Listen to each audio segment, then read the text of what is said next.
أعوذ بالله من الشيطان الرجيم. بسم الله الرحمن الرحيم. الحمد لله الذي أنزل على عبده الكتاب ولم يجعل له عوجا قيما لينذر بأسا شديدا من لدنه ويبشر المؤمنين الذين يعملون الصالحات أن لهم أجرا حسنا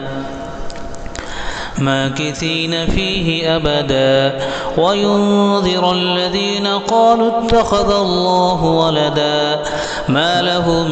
به من علم ولا لآبائهم، كبرت كلمة تخرج من أفواههم إن يقولون إلا كذبا، فلعلك باخع نفسك على آثارهم إن لم يؤمنوا بهذا الحديث أسفا. إنا جعلنا ما على الأرض زينة لها لنبلوهم أيهم أحسن عملا، وإنا لجاعلون ما عليها صعيدا جرزا. أم حسبت أن أصحاب الكهف والرقيم كانوا من آياتنا عجبا، إذ أوى الفتية إلى الكهف فقالوا ربنا آتنا من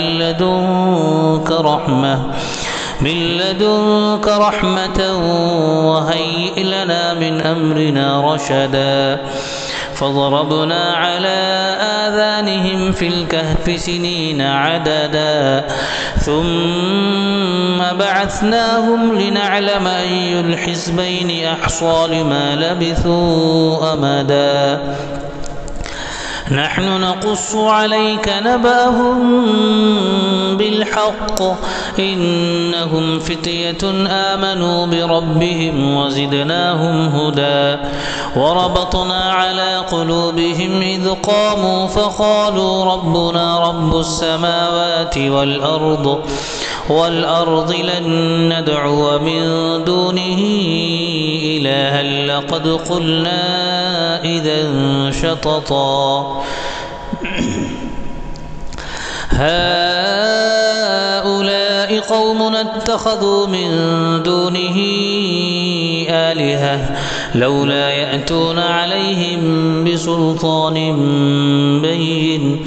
فمن أظلم ممن افترى على الله كذبا. وإذ اعتزلتموهم وما يعبدون إلا الله فأبوا إلى الكهف ينشر لكم ربكم من رحمته ويهيئ لكم من أمركم مرفقا.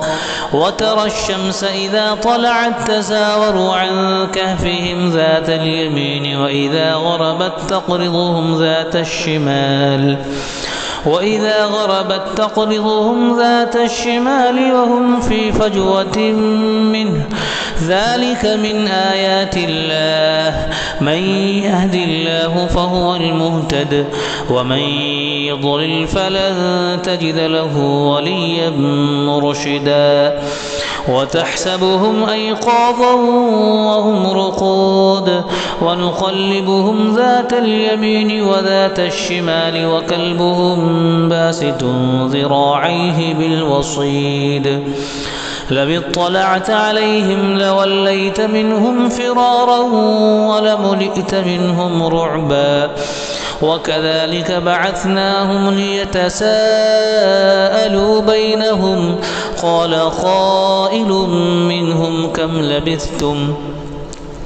قالوا لبثنا يوما أو بعض يوم. قالوا ربكم أعلم بما لبثتم فبعثوا أحدكم بورقكم هذه إلى المدينة فلينظر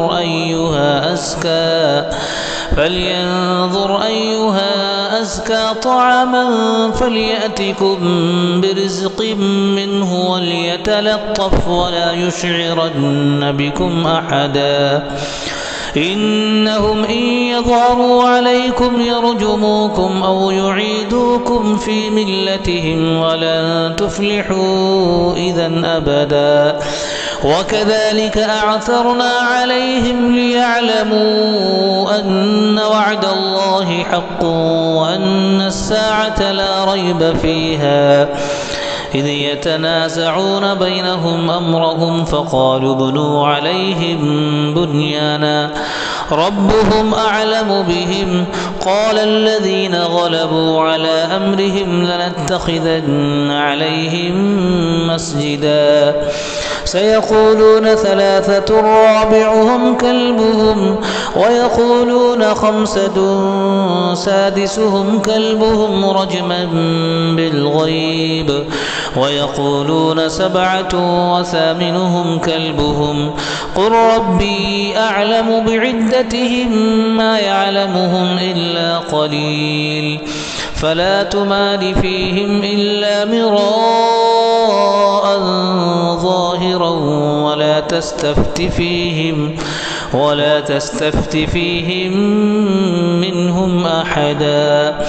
ولا تقولن لشيء إني فاعل ذلك غدا إلا أن يشاء الله واذكر ربك إذا نسيت وقل عسى أن يهديني ربي لأقرب من هذا رشدا ولبثوا في كهفهم 300 سنين وازدادوا 9 قل الله أعلم بما لبثوا له غيب السماوات والأرض أبصر به وأسمع ما لهم من دونه من ولي ولا يشرك في حكمه أحدا واتل ما أوحي إليك من كتاب ربك لا مبدل لكلماته ولن تجد من دونه ملتحدا واصبر نفسك مع الذين يدعون ربهم بالغداة والعشي يريدون وجهه ولا تعد عيناك عنهم تريد زينة الحياة الدنيا ولا تطع من أغفلنا قلبه عن ذكرنا واتبع هواه وكان أمره فرطا وقل الحق من ربكم فمن شاء فليؤمن ومن شاء فليكفر إنا أعتدنا للظالمين نارا أحاط بهم سرادقها وإن يستغيثوا يغاثوا بماء كالمهل يشوي الوجوه بئس الشراب وساءت مرتفقا إن الذين آمنوا وعملوا الصالحات إنا لا نضيع أجر من أحسن عملا أولئك لهم جنات عدن تجري من تحتهم الأنهار يحلون فيها من أساور من ذهب ويلبسون ثيابا خضرا من سندس واستبرق متكئين فيها على الأرائك نعم الثواب وحسنت مرتفقا واضرب لهم مثل الرجلين جعلنا لأحدهما جنتين من أعناب وحففناهما بنخل وجعلنا بينهما زرعا كلتا الجنتين آتت أكلها ولم تظلم منه شيئا وفجرنا خلالهما نهرا وكان له ثمر فقال لصاحبه وهو يحاوره أنا أكثر منك مالا وأعز نفرا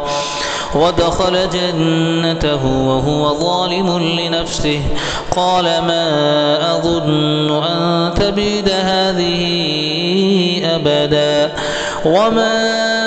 أظن أظن الساعة قائمة ولئن رددت إلى ربي لأجدن خيرا منها منقلبا.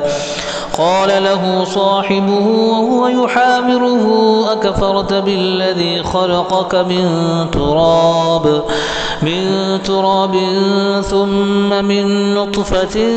ثم سواك رجلا لكن هو الله ربي ولا أشرك بربي أحدا. ولولا إذ دخلت جنتك قلت ما شاء الله لا قوة إلا بالله إن ترني أنا أقل منك مالا وولدا فعسى ربي أن يؤتيني خيرا من جنتك ويرسل عليها حسبانا من السماء فتصبح صعيدا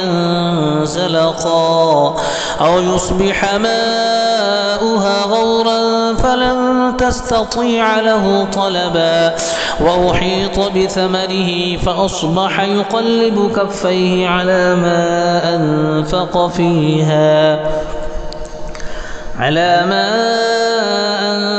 فيها وهي خاوية على عروشها ويقول يا ليتني لم أشرك بربي أحدا. ولم تكن له فئة ينصرونه من دون الله وما كان منتصرا. هنالك الولاية لله الحق هو خير ثوابا وخير عقبا. واضرب لهم مثل الحياة الدنيا كماء إن أنزلناه من السماء فاختلط به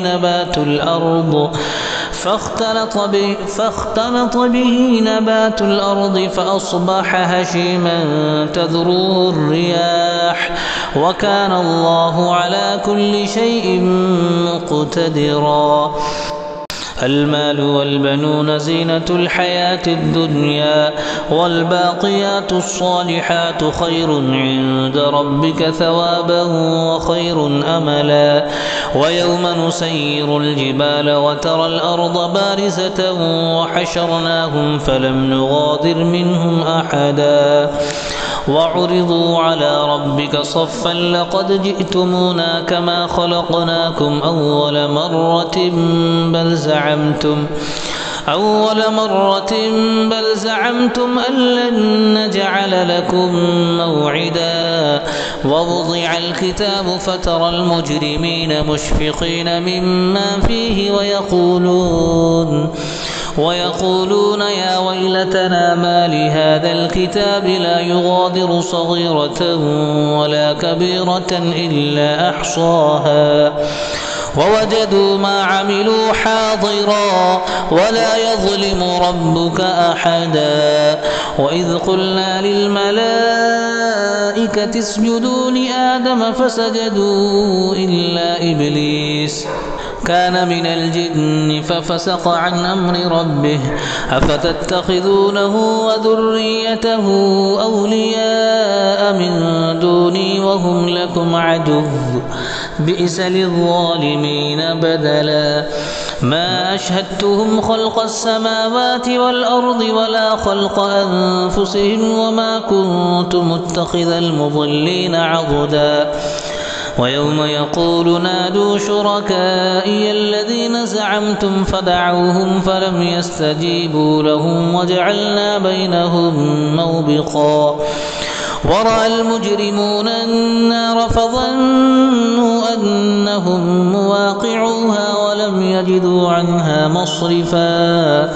ولقد صرفنا في هذا القرآن للناس من كل مثل وكان الإنسان أكثر شيء جدلا. وما منع الناس أن يؤمنوا إذ جاءهم الهدى ويستغفروا ربهم إلا أن تأتيهم سنة الأولين أو يأتيهم العذاب قبلا. وما نرسل المرسلين إلا مبشرين ومنذرين ويجادل الذين كفروا بالباطل ليدحضوا به الحق واتخذوا آياتي وما أنذروا هزوا ومن أظلم ممن ذكر بآيات ربه فأعرض عنها ونسي ما قدمت يداه إنا جعلنا على قلوبهم أكنة أن يفقهوه وفي آذانهم وقرا وإن تدعوهم إلى الهدى فلن يهتدوا إذا أبدا وربك الغفور ذو الرحمة لو يؤاخذهم بما كسبوا لعجل لهم العذاب بل لهم موعد لن يجدوا من دونه موئلا وتلك القرى أهلكناهم لما ظلموا وجعلنا لمهلكهم موعدا وإذ قال موسى لفتاه لا أبرح حتى أبلغ مجمع البحرين أو أمضي حقبا فلما بلغا مجمع بينهما نسيا حوتهما فاتخذ سبيله في البحر سربا فلما جاوزا قال لفتاه آتنا غداءنا لقد لقينا من سفرنا هذا نصبا قال أرأيت إذ أوينا إلى الصخرة فإني نسيت الحوت وما أنسانيه إلا الشيطان أن أذكره واتخذ سبيله في البحر عجبا قال ذلك ما كنا نبغي فارتدا على آثارهما قصصا فوجدا عبدا من عبادنا آتيناه رحمة من عندنا وعلمناه من لدنا علما قال له موسى هل أتبعك على أن تعلمني مما علمت رشدا قال إنك لن تستطيع معي صبرا وكيف تصبر على ما لم تحط به خبرا قال ستجدني إن شاء الله صابرا ولا أعصي لك أمرا قال فإن اتبعتني فلا تسألني عن شيء حتى أحدث لك منه ذكرا فانطلقا حتى إذا ركبا في السفينة خرقها قال أخرقتها لتغرق أهلها لقد جئت شيئا إمرا قال ألم أقل إنك لن تستطيع معي صبرا قال لا تؤاخذني بما نسيت ولا ترهقني من أمري عسرا فانطلقا حتى إذا لقيا غلاما فقتله قال أقتلت نفسا زكية بغير نفس لقد جئت شيئا نكرا قال ألم أقل لك إنك لن تستطيع معي صبرا قال إن سألتك عن شيء بعدها فلا تصاحبني قد بلغت من لدني عذرا فانطلقا حتى إذا أتيا أهل قرية استطعما أهلها فأبوا أن يضيفوهما فوجدا فيها جدارا يريد أن ينقض فأقامه قال لو شئت لاتخذت عليه أجرا قال هذا فراق بيني وبينك سأنبئك بتأويل ما لم تستطع عليه صبرا أما السفينة فكانت لمساكين يعملون في البحر فأردت أن أعيبها وكان وراءهم ملك يأخذ كل سفينة غصبا وأما الغلام فكان أبواه مؤمنين فخشينا أن يرهقهما طغيانا وكفرا فأردنا أن يبدلهما ربهما خيرا منه زكاة وأقرب رحما وأما الجدار فكان لغلامين يتيمين في المدينة وكان تحته كنز لهما وكان أبوهما صالحا فأراد ربك أن يبلغا أشدهما ويستخرجا كنزهما رحمة من ربك وما فعلته عن أمري ذلك تأويل ما لم تسطع عليه صبرا ويسألونك عن ذي القرنين قل سأتلو عليكم منه ذكرا إنا مكنا له في الأرض وآتيناه من كل شيء سببا فأتبع سببا حتى إذا بلغ مغرب الشمس وجدها تغرب في عين حمئة ووجد عندها قوما قلنا يا ذا القرنين إما أن تعذب وإما أن تتخذ فيهم حسنا قال أما من ظلم فسوف نعذبه ثم يرد إلى ربه فيعذبه عذابا نكرا وأما من آمن وعمل صالحا فله جزاء الحسنى وسنقول له من أمرنا يسرا ثم أتبع سببا حتى إذا بلغ مطلع الشمس وجدها تطلع على قوم لم نجعل لهم من دونها سترا كذلك وقد أحطنا بما لديه خبرا ثم أتبع سببا حتى إذا بلغ بين السدين وجد من دونهما قوما لا يكادون يفقهون قولا قالوا يا ذا القرنين إن يأجوج ومأجوج مفسدون في الأرض فهل نجعل لك خرجا على أن تجعل بيننا وبينهم سدا قال ما مكني فيه ربي خير فأعينوني بقوة أجعل بينكم وبينهم ردما آتوني زبر الحديد حتى إذا ساوى بين الصدفين قال انفخوا حتى إذا جعله نارا قال آتوني أفرغ عليه قطرا فما استطاعوا أن يظهروه وما استطاعوا له نقبا قال هذا رحمة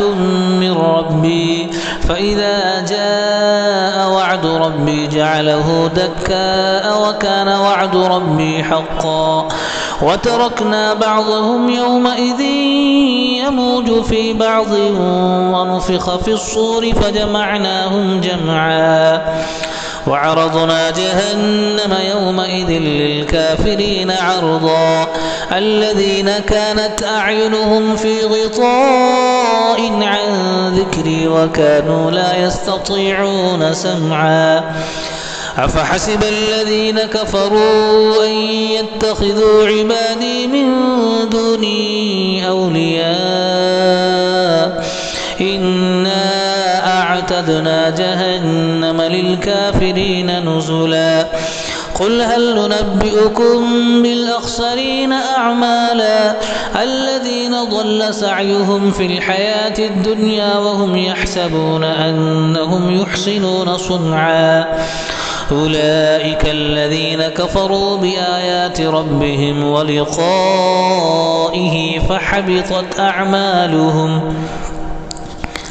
فحبطت أعمالهم فلا نقيم لهم يوم القيامة وزنا ذلك جزاؤهم جهنم بما كفروا واتخذوا آياتي ورسلي هزوا إن الذين آمنوا وعملوا الصالحات كانت لهم جنات الفردوس نزلا خالدين فيها لا يبغون عنها حولا قل لو كان البحر مدادا لكلمات ربي لنفذ البحر قبل أن تنفد كلمات ربي